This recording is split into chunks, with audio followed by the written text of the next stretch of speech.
We'd like to thank the Chautauqua County Chamber of Commerce for selecting Chautauqua Hospice and Palliative Care to receive the 2021 Economic Development Award.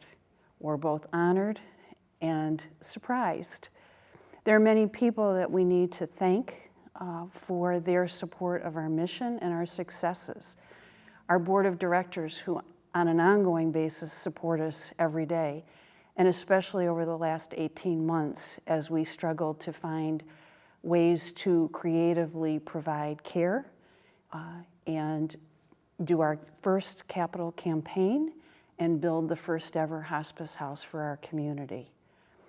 We need to thank our staff and our volunteers who are out there every day providing for our patients and their families, despite ever-changing regulations and demands on them. It's always a privilege to work with such dedicated people. Our campaign committee also needs to be thanked.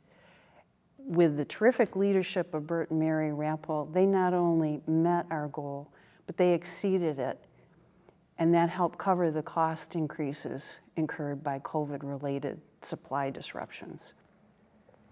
And last but certainly not least is the community who supports us every day in many ways. They believed in our dream for the last 30 years to create a hospice house for this community, and they have helped it come to fruition. The hospice house will support 200 or more patients and their families every year. It will provide at least 6 full-time jobs and numerous per diem and part-time jobs. It provides an entirely new resource for the most vulnerable in our community, and hopefully it will open this fall.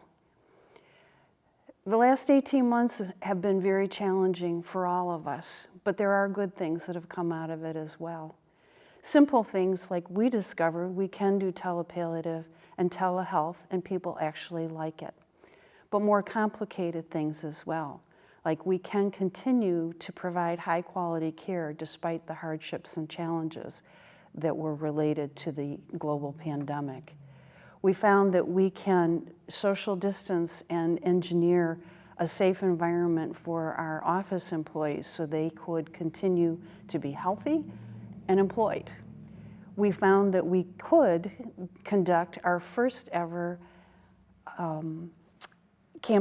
capital campaign, successfully and even exceed our goal. And we also discovered that we can build a hospice house despite the supply chain disruptions.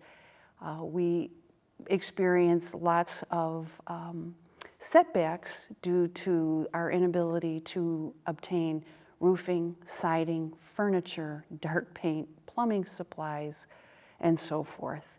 So again, I'd like to thank the Chamber and our board, our employees, our volunteers, our campaign committee, and the community. Stay well.